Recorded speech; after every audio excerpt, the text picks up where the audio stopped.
Okay, all of you mark the attendance. For 24, page number 24. All of you take your textbook, page number 24. അവിടെ നമുക്ക് start ചെയ്യാം. അതിൽ ഞങ്ങൾക്ക് ഭയമില്ല. എന്ത് വില കൊടുത്തും ഈ മരങ്ങളെ ഞങ്ങൾ രക്ഷിക്കും. ഗ്രാമീണർ ഒറ്റക്കെട്ടായി മുന്നോട്ട് വന്നു. അവർ ഓരോ മരത്തെയും കെട്ടിപ്പിടിച്ചുകൊണ്ട് നിൽപ്പായി. എല്ലാവരും കണ്ടില്ലേ? വേഗം മാറിക്കൊള്ളണം, അല്ലെങ്കിൽ നിങ്ങളുടെ തലകൾ താഴെ വീഴും. ഗിർധാരിദാസ് മുന്നറിയിപ്പ് നൽകി. എന്നിട്ടും ഗ്രാമീണർ കുലുങ്ങിയില്ല. അവർ പറഞ്ഞു, ഇല്ല, ഞങ്ങൾ മാറില്ല. ഈ മരങ്ങൾ ഞങ്ങളുടെ സോദരർ, ഇവ ഞങ്ങളുടെ രക്ഷകർ. ഇവയോടൊപ്പം മരിച്ചു വീഴുന്നതിൽ ഞങ്ങൾ സന്തുഷ്ടർ. ഗ്രാമീണർ ഓരോ മരത്തെയും കെട്ടിപ്പുണർന്നു നിന്നു. അത് നമ്മൾ പഠിച്ചു കഴിഞ്ഞാണ്. ഗിർധാരിദാസ് മരം വെട്ടാൻ ആജ്ഞ നൽകി. കോടാലികൾ ഉയർന്നു താഴ്ന്നു. ഓരോ മരം വെട്ടുമ്പോഴും ഓരോ വൃക്ഷസ്നേഹിയും അതിന്റെ ചുവട്ടിൽ മരിച്ചു വീണു. ഒടുവിൽ 363 മരങ്ങൾ അവിടെ വെട്ടിയിട്ടതായി കണക്കാക്കപ്പെട്ടു. അപ്പോഴേക്കും 363 മനുഷ്യരും അവിടെ ബലി കഴിക്കപ്പെട്ടിരുന്നു. അല്ലെ? ഓരോ മരത്തിനും ഓരോരോ ആള് കെട്ടിപ്പിണർന്ന് നിൽക്കുന്നുണ്ടായിരുന്നു എന്ന് പറഞ്ഞു. അതുകൊണ്ട് തന്നെ 363 മരങ്ങള് നശിപ്പിച്ച സമയത്ത് 363 മനുഷ്യരും മരിച്ചിട്ടുണ്ടാവും അല്ലെ? വളരെ വൈകിയാണ് മഹാരാജാവ് അജിത് സിംഗ് ഈ ദാരുണമായ വാർത്ത അറിഞ്ഞത്. അദ്ദേഹം അവിടെ പാഞ്ഞെത്തി. മരിച്ചു കിടക്കുന്ന ഗ്രാമീണരെ കണ്ട് മഹാരാജാവിന്റെ കണ്ണുകൾ നിറഞ്ഞു.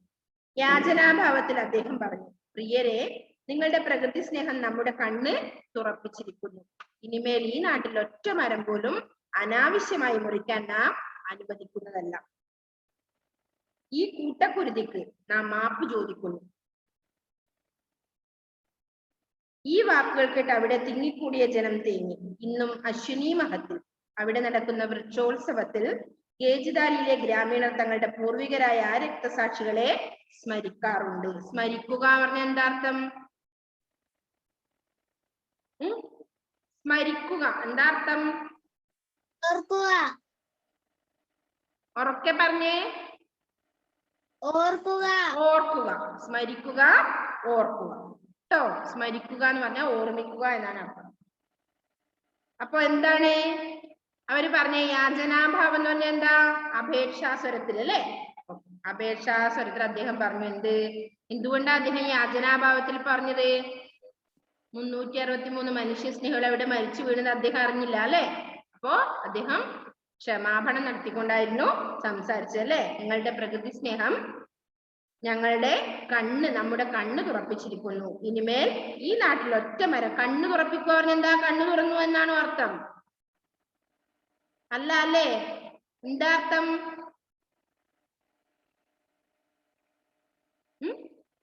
കണ്ണ് തുറപ്പിക്കുക പറഞ്ഞ എന്താ? കണ്ണ് തുറന്നതാണോ? അത് അറിഞ്ഞതല്ലേ? അതുകൊണ്ടാണ് പറഞ്ഞത്. ഇനിമേൽ ഈ നാട്ടിൽ ഒറ്റ മരം പോലും അനാവശ്യമായി മുറിക്കാൻ നാം അനുവദിക്കുന്നതല്ല. ഈ കൂട്ടക്കൊരുതിക്ക് നാം മാപ്പ് ചോദിക്കുന്നു. ഈ വാക്കുകൾ കേട്ട് അവിടെ തിങ്ങിക്കൂടിയ ജനം തേങ്ങി. തേങ്ങുക. തേങ്ങുക എന്താ അർത്ഥം മക്കളെ? കരയുക. തേങ്ങി, കരഞ്ഞു എന്നർത്ഥം. ഇന്നും അശ്വിനി മഹത്തിൽ അവിടെ നടക്കുന്ന വൃക്ഷോത്സവത്തിൽ, വൃക്ഷോത്സവം പറഞ്ഞാൽ വൃക്ഷങ്ങൾ കൊണ്ടാടുന്ന ഒരു ഉത്സവം ഉണ്ട് അവിടെ. അന്ന് എന്തുണ്ട്? കേജിദാലിയിലെ ഗ്രാമീണർ, ഇത്രയും മരിച്ചു വീണ ഗ്രാമീണറെ തങ്ങളുടെ പൂർവികരായ അവിടുത്തെ ഗ്രാമീണർ എന്ത് ചെയ്യും? തങ്ങളുടെ പൂർവികരായ രക്തസാക്ഷികളെ എന്ന് പറഞ്ഞാല് ഓരോ മരത്തിനും കെട്ടിപ്പുറന്ന് നിൽക്കുന്ന ഓരോരാൾ മരിച്ചു എന്ന് പറഞ്ഞു അല്ലെ? അവരെ കുറിച്ച് ഓർക്കാറുണ്ട്. ആ പഴയ രക്തസാക്ഷികളെ ഓർക്കാറുണ്ട്. പ്രകൃതി എല്ലാവരുടെയും തറവാടാണ് അല്ലെ? പ്രകൃതി നമ്മുടെ എല്ലാവരുടെയും വീടാണ് അല്ലെ? അവിടെ മനുഷ്യർ മാത്രമല്ല, പക്ഷി മൃഗാദികളും വൃക്ഷലതാദികളും പക്ഷി മൃഗങ്ങൾ ആദിയായവ എന്ന് പറഞ്ഞാൽ എന്താർത്ഥം? പക്ഷികളും മൃഗങ്ങളും എല്ലാവർക്കും അവകാശമുണ്ട് ഇവിടെ അല്ലെ? നമുക്ക് മനുഷ്യർക്ക് മാത്രമല്ല, പക്ഷി മൃഗാദികൾക്കും വൃക്ഷലതാദികൾ, വൃക്ഷങ്ങളും ലതകളും. ലത വള്ളി, വൃക്ഷങ്ങൾ അറിയാം അല്ലെ? മരങ്ങൾ. ആദിയായ മുതലായവ. അപ്പോ വൃക്ഷലതാദികളും എല്ലാം ഉണ്ട്. ഒരു പരസ്പര സ്വയം സഹായ സംഘം പോലെയാണ് പ്രകൃതി അല്ലെ? അങ്ങോട്ട് നമുക്ക് വൃക്ഷങ്ങളെ ആവശ്യമുണ്ട്. എന്തായാലും ആവശ്യമില്ലേ? അപ്പൊ പക്ഷിമൃഗാദികളെ ആവശ്യമുണ്ട്, വൃക്ഷലതാദികളെ ആവശ്യമുണ്ട്. അതുകൊണ്ട് എന്ത് ചെയ്യണം? പരസ്പര സഹായ സംഘം പോലെ എന്ത് ചെയ്യണം? അതുപോലെയാണ് പ്രകൃതി. അപ്പൊ നമ്മൾ എന്ത് ചെയ്യണം? ആരെയും കൊല്ലാനോ നശിപ്പിക്കാനോ മരം മുറിച്ചു കളയാനോ ഒന്നും പാടില്ല എന്നർത്ഥം. പ്രകൃതിയെ സംരക്ഷിക്കണം എന്നാണ് പറയുന്നത്. മനുഷ്യരും മൃഗങ്ങളും പക്ഷികളും വൃക്ഷങ്ങളും എല്ലാം തമ്മിൽ ബന്ധപ്പെട്ടിരിക്കുന്നു. മരങ്ങളും സസ്യലതാദികളുമെല്ലാം മനുഷ്യർക്കും പക്ഷികൾക്കും മൃഗങ്ങൾക്കും ചെയ്യുന്ന സേവനം വളരെ വിലപ്പെട്ടതാണ്. അല്ലെ? മനുഷ്യജീവൻ, ജന്തുജീവൻ, സസ്യജീവൻ എന്നിവ പരസ്പരം ഒരു ചങ്ങലയിലെ കണ്ണികൾ പോലെ ഇഴുകിച്ചേരുമ്പോഴാണ് പ്രപഞ്ച ജീവിതം ധന്യമായി തീരുന്നത്. ഒരു ക്വസ്റ്റ്യന്റെ ആൻസർ ആണ് കേട്ടോ. പ്രപഞ്ച ജീവിതം ധന്യമായി തീരുന്നത്. ഒരു ക്വസ്റ്റ്യൻ ഉണ്ട്, നമ്മൾ നോക്കിയോ? നിങ്ങൾ ക്വസ്റ്റ്യൻ ആൻസർ നോക്കിയിട്ടുണ്ടായിരുന്നോ? പ്രപഞ്ച ജീവിതം ധന്യമാകുന്നത് എപ്പോഴാണ് എന്ന ക്വസ്റ്റ്യന്റെ ആൻസർ ആണ് കേട്ടോ. എന്ത്? എവിടുന്ന് പോലെ വരും? ഇപ്പൊ നമ്മൾ പഠിച്ച ഭാഗമാണ് അവിടെ കേട്ടോ. എവിടുന്ന് വരുന്ന അറിയോ? മനുഷ്യരും മൃഗങ്ങളും പക്ഷികളും വൃക്ഷങ്ങളും എല്ലാം തമ്മിൽ ബന്ധപ്പെട്ടിരിക്കുന്നു. മരങ്ങളും സസ്യലതാദികളുമെല്ലാം മനുഷ്യർക്കും പക്ഷികൾക്കും മൃഗങ്ങൾക്കും ചെയ്യുന്ന സേവനം വളരെ വിലപ്പെട്ടതാണ്. മനുഷ്യജീവൻ, ജന്തുജീവൻ, സസ്യജീവൻ എന്നിവ പരസ്പരം ഒരു ചങ്ങലയിലെ കണ്ണികൾ പോലെ ഇഴുകിച്ചേരുമ്പോഴാണ് പ്രപഞ്ച ജീവിതം ധന്യമായി തീരുന്നത്. പ്രപഞ്ച ജീവിതം ധന്യമായി തീരുന്നത് എപ്പോഴാണ് എന്ന ചോദ്യത്തിന് ആൻസർ ആണ് മനുഷ്യജീവൻ, ജന്തുജീവൻ, സസ്യജീവൻ എന്നിവ പരസ്പരം ഒരു ചങ്ങലയിലെ കണ്ണികൾ പോലെ ഇഴുകിച്ചേരുമ്പോഴാണ് പ്രപഞ്ച ജീവിതം ധന്യമായി തീരുന്നത്. കുറെ ക്വസ്റ്റ്യന്റെ ആൻസർ നമ്മൾ ക്ലാസ് എടുക്കുന്ന ടൈമിൽ പറഞ്ഞിട്ടുണ്ടായിരുന്നു. എത്ര പേര് മാർക്ക് ചെയ്തിട്ടുണ്ടാവും എന്നറിയില്ല അല്ലെ? ഞാൻ പലതവണ പറഞ്ഞിട്ടുണ്ടായിരുന്നു മാർക്ക് ചെയ്യണം. ഓക്കെ, ഇത്രയാണ് ആ പാഠഭാഗം ഉള്ളത് അല്ലെ? എന്താ നിങ്ങൾക്ക് അതിൽ നിന്ന് മനസ്സിലായത്? ആ പാഠത്തിൽ നിന്ന് നിങ്ങൾക്ക് എന്ത് മനസ്സിലായി? ഈ പാഠഭാഗം നമ്മൾ പഠിച്ചു കഴിഞ്ഞതിന് നിങ്ങൾക്ക് എന്ത് മനസ്സിലായി? ഒന്നും മനസ്സിലായില്ലേ?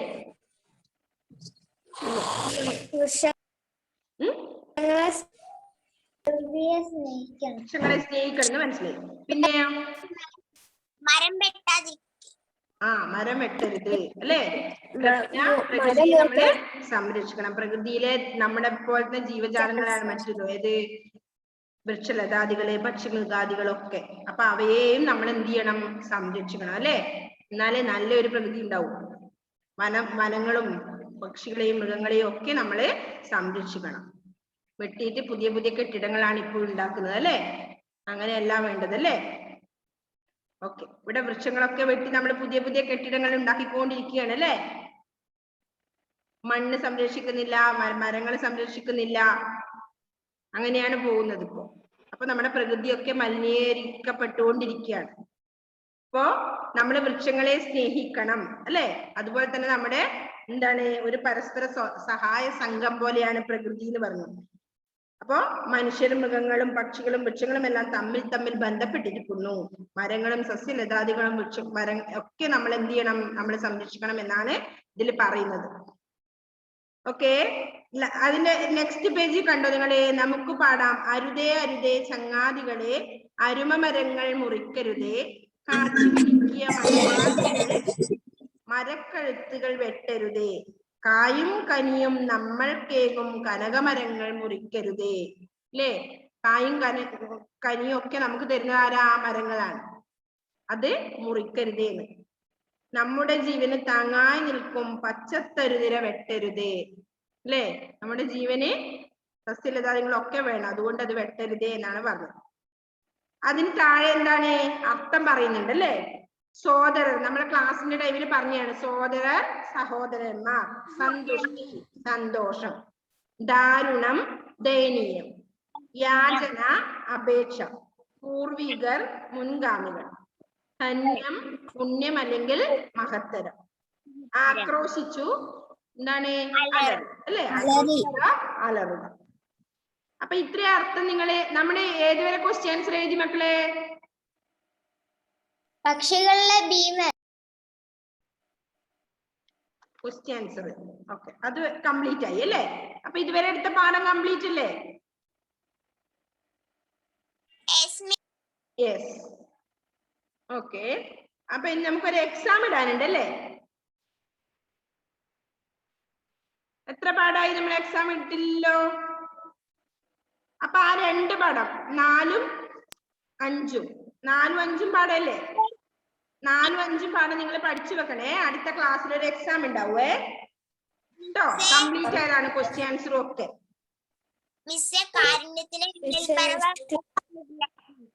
എന്താണ് അല്ല ക്ലിയർ ആവുന്നില്ല, കുറച്ച് സൗണ്ട് പറയണടാ. കാരുണ്യത്തിന്റെ വെള്ളിൽ പറവേന്റെ പരീക്ഷ ഇട്ടില്ലായിരുന്നു. അതും ഇട്ടില്ല, അത് എക്സാമിന് വന്നില്ലേ? മെയിൻ എക്സാമിന് വന്നില്ലേ?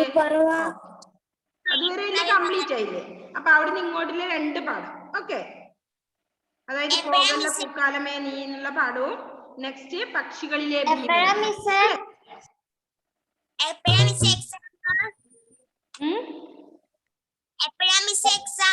അടുത്ത ക്ലാസ്സിൽ നമുക്ക് ഇടാട്ടോ. നിങ്ങൾ പഠിച്ചു വെക്കണേ. അപ്പൊ ഇന്ന് എന്ത് ചെയ്യണം? പാഠം ഏത്?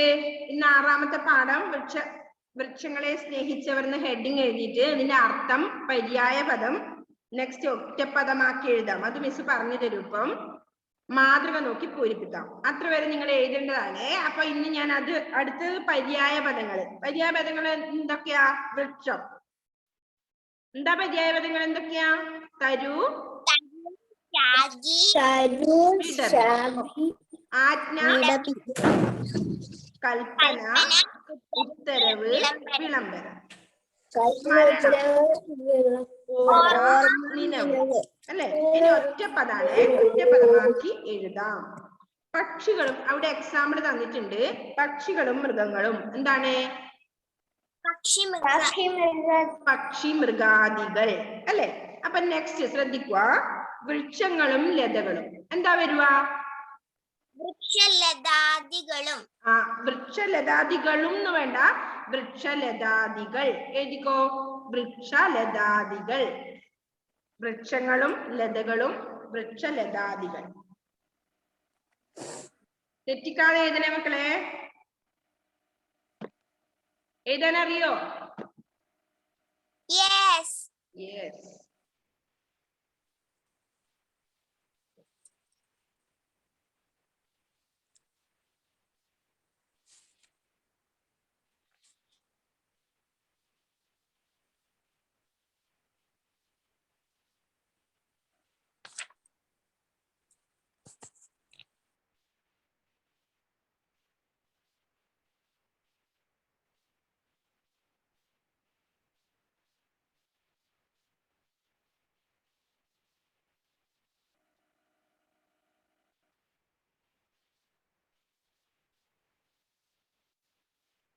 വൃക്ഷലതാദികൾ. ഓക്കെ, നെക്സ്റ്റ് വൺ എന്താണ്?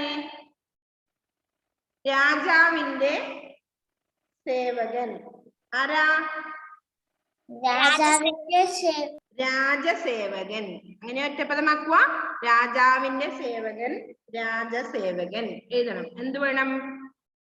അവിന്റെ എന്നുള്ളത് വേണ്ട, രാജസേവകൻ.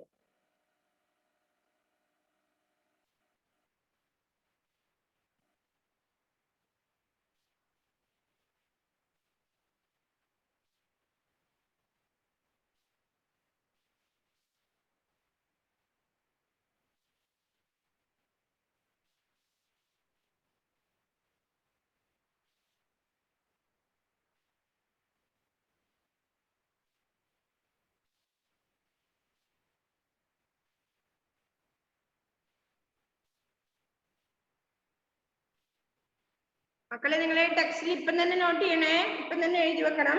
എനിക്ക് നോട്ടിലേക്ക് എടുത്ത് എഴുതേണ്ടതാണ്, തെറ്റാതെ എഴുതണം. നെക്സ്റ്റ്, കൂട്ടത്തോടെയുള്ള കുരുതി. എന്താ അർത്ഥം? അല്ല, എങ്ങനെ ഒറ്റപ്പദമാക്കും? കൂട്ടത്തോട് കുരുതി. എങ്ങനെ? കൂട്ടത്തോടെയുള്ള കുരുതി. കൂട്ടക്കുരുതി. Okay, very good.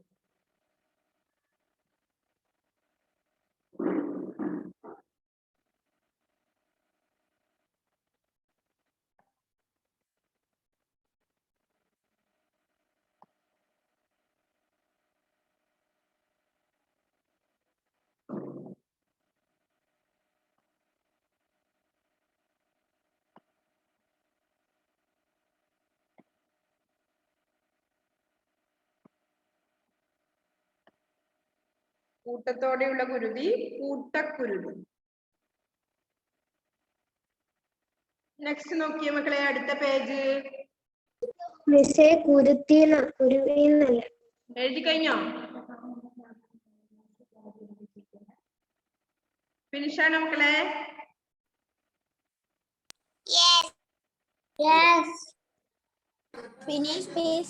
Yes. Okay, അടുത്ത എന്താ നോക്കിയേ? അടുത്ത പേജ് എടുത്തേ എല്ലാ മക്കളും. 26 മാതൃക നോക്കി പൂരിപ്പിക്കാം എന്നാണ് അല്ലെ. എന്താണ് ഫസ്റ്റ് വൺ? ഗ്രാമവാസികൾ. ഗ്രാമത്തിൽ വസിക്കുന്നു. ഗ്രാമവാസികൾ ഗ്രാമത്തിൽ വസിക്കുന്നു അല്ലെ. വസിക്കുക, താമസിക്കുക അല്ലെങ്കിൽ പാർക്കുക. അപ്പൊ ഗ്രാമത്തിൽ വസിക്കുന്നവരാണ് ഗ്രാമവാസികൾ. നെക്സ്റ്റ് പ്രകൃതി സ്നേഹം. എങ്ങനെയാണ് നോക്കിയേ നിങ്ങള്? എങ്ങനെ? സ്നേഹിക്കുന്നവർ അല്ല, പ്രകൃതി സ്നേഹികൾ എന്നല്ലല്ലോ ഇവിടെ പറഞ്ഞിട്ടുള്ളത്. പ്രകൃതി സ്നേഹം എന്നാണ്. ഗ്രാമവാസികൾ എന്ന് പറഞ്ഞത് കൊണ്ടാണ് ഗ്രാമത്തിൽ വസിക്കുന്നവർ എന്ന് പറഞ്ഞത്. നെക്സ്റ്റ് വൺ എന്താണ്? പ്രകൃതി സ്നേഹം എന്നാണ്. അപ്പൊ എന്ത് ചെയ്യും? എങ്ങനെയാണ് പറയുക? ഒന്ന് പറഞ്ഞു. പ്രകൃതിയെ സ്നേഹിക്കുന്നു. പ്രകൃതിയെ സ്നേഹിക്കുന്നവൻ എന്നവർ എന്ന് പറയുമ്പോ പ്രകൃതി സ്നേഹി എന്നാണ് വരുന്നത്. ഇവിടെ പറഞ്ഞിട്ടുള്ളത് പ്രകൃതി സ്നേഹം. അപ്പൊ പ്രകൃതിയോടുള്ള സ്നേഹം. Very good. പ്രകൃതിയോടുള്ള സ്നേഹമാണ് പ്രകൃതി സ്നേഹം. ഓക്കെ, അപ്പൊ ഇത് കളഞ്ഞോട്ടെ മിസ്.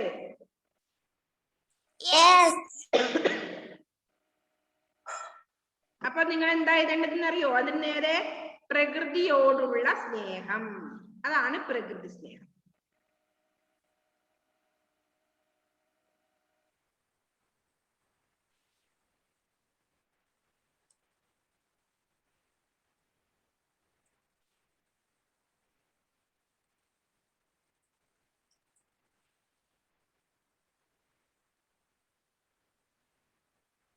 എഴുതിയോ എല്ലാവരും?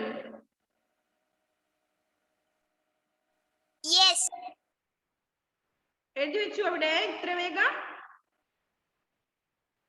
Yes miss.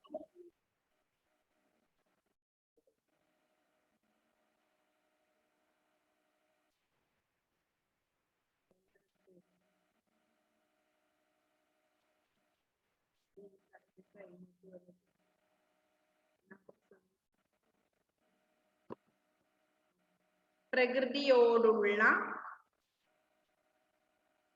സ്നേഹം. അങ്ങനെ എഴുതാട്ടോ. ഞാൻ സ്നേഹം ഇങ്ങനെ ഇടുന്നേ. എഴുതിയോ മക്കളെ? ഓക്കെ, പ്രകൃതിയോടുള്ള സ്നേഹം. നെക്സ്റ്റ് വൺ എന്താണ്? വൃക്ഷസ്നേഹി. എങ്ങനെയാ വരുക? അത് നേരത്തെ വൃക്ഷത്തെ സ്നേഹിക്കുന്നവൻ, അതാണ് വൃക്ഷസ്നേഹി. എഴുതിക്കോ, വൃക്ഷത്തെ സ്നേഹിക്കുന്നവൻ.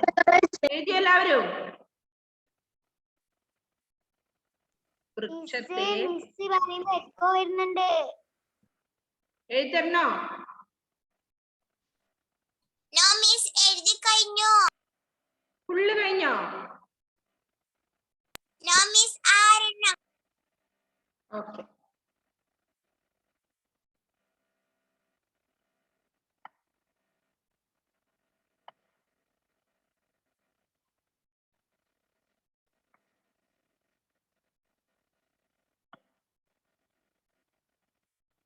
വൃക്ഷത്തെ സ്നേഹിക്കുന്നവൻ.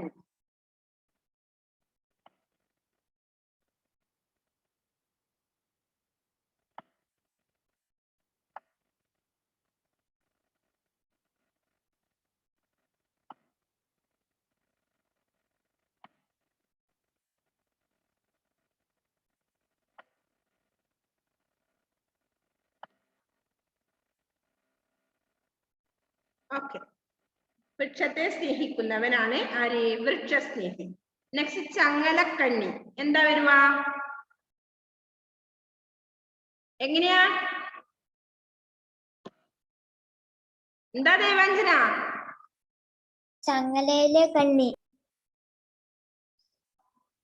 ചങ്ങലയുടെ കണ്ണി.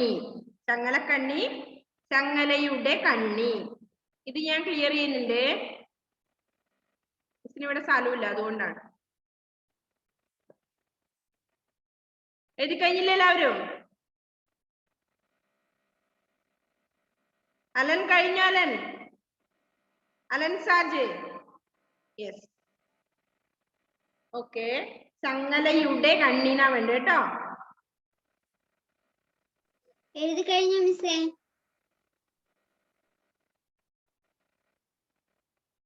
Finish miss. ഫിനിഷ് ആയോ? കഴിഞ്ഞു മിസ്. ഓക്കെ.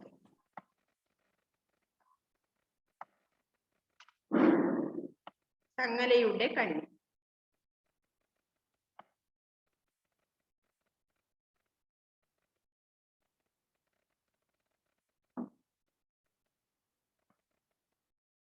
ഓക്കെ, ചങ്ങലയുടെ കണ്ണി.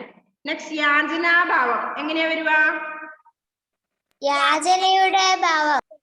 യാചിക്കുന്ന ഭാവത്തിൽ.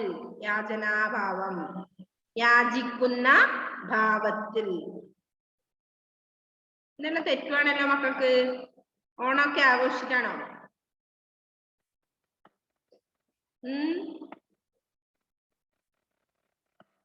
യാചിക്കുന്ന. Is finished. Finish. യാചിക്കുന്ന ഭാവത്തിൽ. എഴുതണേ ഇപ്പൊ തന്നെ. എഴുതാൻ അറിയാത്തവർക്ക് വേണ്ടിയാണ് ഞാൻ ഇത് എഴുതുന്നത്. എഴുതി മിസ്സേ. കുറെ പേർക്ക് എഴുതാൻ അറിയാം, പക്ഷെ അതിൽ ചിലവർക്ക് എഴുതാൻ അറിയില്ല. ഫിനിഷ്. ഓക്കെ, യാചിക്കുന്ന ഭാവത്തിൽ. നെക്സ്റ്റ് രക്തസാക്ഷികൾ അവിടെ ഉണ്ട്. എന്താണ്?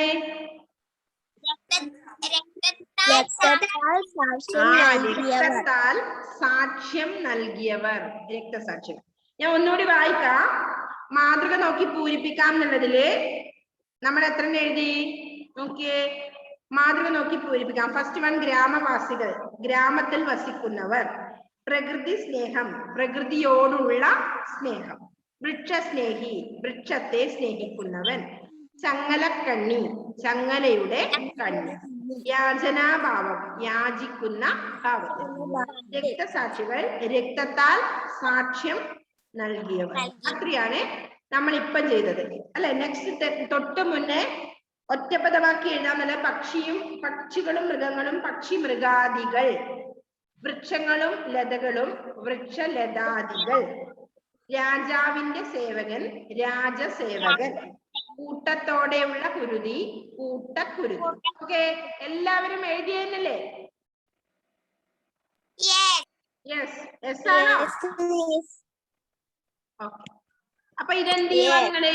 ഇത്രയും മിസ് ഇപ്പം പറഞ്ഞത് വരെയുള്ള കാര്യങ്ങള് നോട്ടിലേക്ക് പകർത്തി എഴുതണം. കൃത്യമായി നോട്ടിൽ എഴുതണം, ആരും എഴുതാതിരിക്കരുത്. ഓക്കെ. അപ്പൊ അതിന്റെ താഴെ എന്താ നോക്കിയേ? എന്താ ഉള്ളത്? വായിച്ചാരെങ്കിലും ഒരാള്? ഇത്തരം കലുകുവ കൃങ്ങളെ നിങ്ങൾ പഠിച്ച സംഭവ കഥയിൽ 2 ലഘുവാക്യങ്ങളായി എഴുതിയ കഥാഭാഗം ഒറ്റവാക്യമായി എഴുതിയിരിക്കുന്നത് ശ്രദ്ധിക്കൂ. അല്ലെ, നിങ്ങൾ പഠിച്ച സംഭവകഥയിൽ 2 ലഘുവാക്യങ്ങളായി എഴുതിയ കഥാഭാഗം ഒറ്റവാക്യമായി എഴുതിയിരിക്കുന്നത് ശ്രദ്ധിക്കൂ. അപ്പൊ താഴെ തന്നിട്ടുണ്ട്, ഞാൻ ഒന്ന് വായിക്കാം.